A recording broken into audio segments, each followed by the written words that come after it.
Louise Hauck, the author of Beyond Boundaries, who says, you say you travel through time every day and you use it to help people. Thank you for joining us.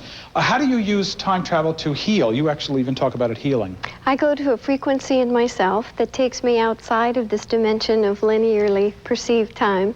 There's a wonderful quote that Einstein said, that time is relative to where the observer is standing. I go outside of this dimension and stand where I can view all time existing simultaneously. Does this sound very, just raise your hand, does this sound very way out to you, the concept way out? Raise your hand if you think it sounds way out. But are you aware that's true? I mean, Einstein has proven, and physics accepts this, that time is relative, that it's not as linear. But this sounds very far out.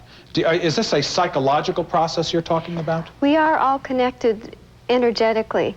I'm able to move into another's consciousness and move things forwards and backwards in time. I'm able to go to the past to help recreate a scene where a person might have been absorbing shame. We can recreate the scene, which will help shift the present and future.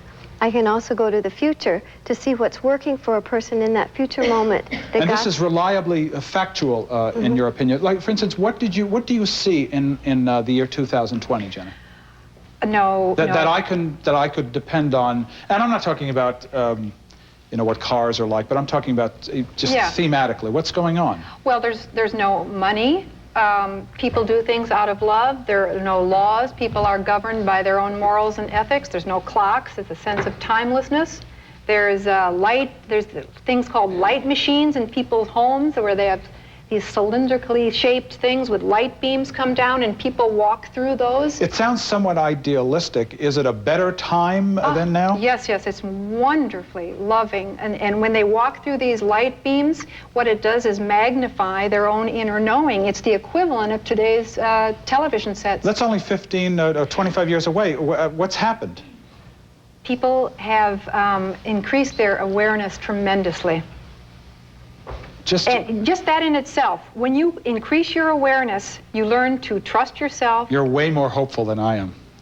I want it to be true. I want it to be true, but I keep believing that you'd have to report, not you'd have to report, but that something has to have occurred that we would turn that far into that ideal. Well, I think something will occur later this decade. I think there have been a lot of prophecies, and I concur in what I've experienced, that there will be some dramatic changes where people will be jolted into becoming more aware.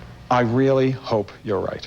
I really do. Well, let's say for a moment that it is possible to travel to the future. First off, I'd like to get some stock tips. That's probably pretty cheap, isn't it? But when we come back, we're going to get some tips, not about stocks, but what life may be like in the year 2074. Stay with us.